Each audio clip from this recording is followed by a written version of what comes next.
सचिन तेंदुलकर के बेटे का और वो सामान्य घर के बच्चे का।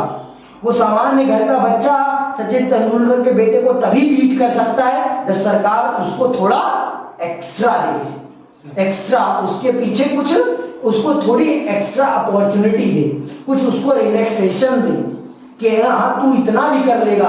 अगर 100 में से तू 70 नंबर 50 नंबर भी ला लेगा तब भी तू उनके बराबर हो जाएगा, तभी वो कर पाएगा। तो इसी तरीके से जो हमारी पिछड़ी जातियां हैं उनको भी सरकार इसी प्रकार की सुविधा उपलब्ध कराती है कि मान लो एक पिछड़ी जाति का बच्चा है और एक अपर कास्ट का बच्चा है और स्कूल में या कॉलेज में या सरकारी नौकरी में प्रवेश की नौकरी की है, तो उसमें अगर वो बच्चा 60 नंबर भी लाता है और जनरल का बच्चा 80 नंबर भी लाता है तो दोनों के नंबर को एक बराबर कर दिया जाता है। उसे ग्रेस मार्क्स देके, उसको उसकी जाति के आधार पर ग्रेस मार्क्स देकर उसको उससे ऊपर कर दिया जाता है।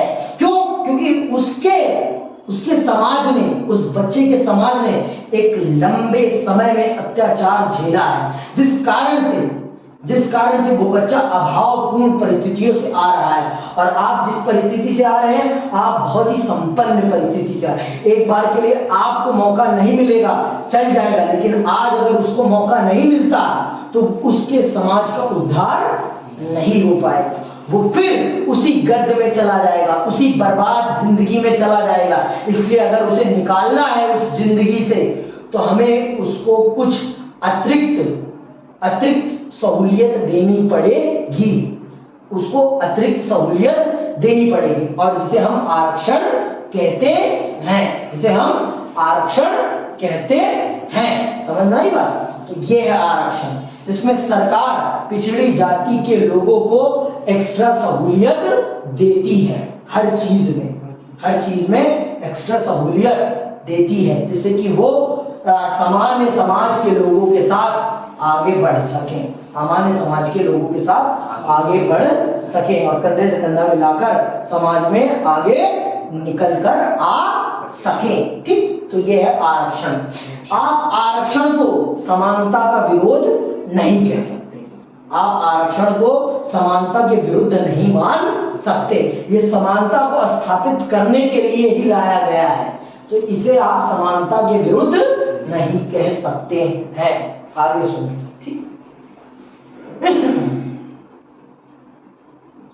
वास्तव में संविधान का अनुच्छेद 16(4) साफ कहता है कि आरक्षण जैसी नीति को समानता के अधिकार के उल्लंघन के रूप में नहीं देखा जा सकता। यदि आप संविधान की भावना देखें तो आप पाएंगे कि अवसर की समानता के अधिकार को पूरा करने के लिए यह जरूरी है।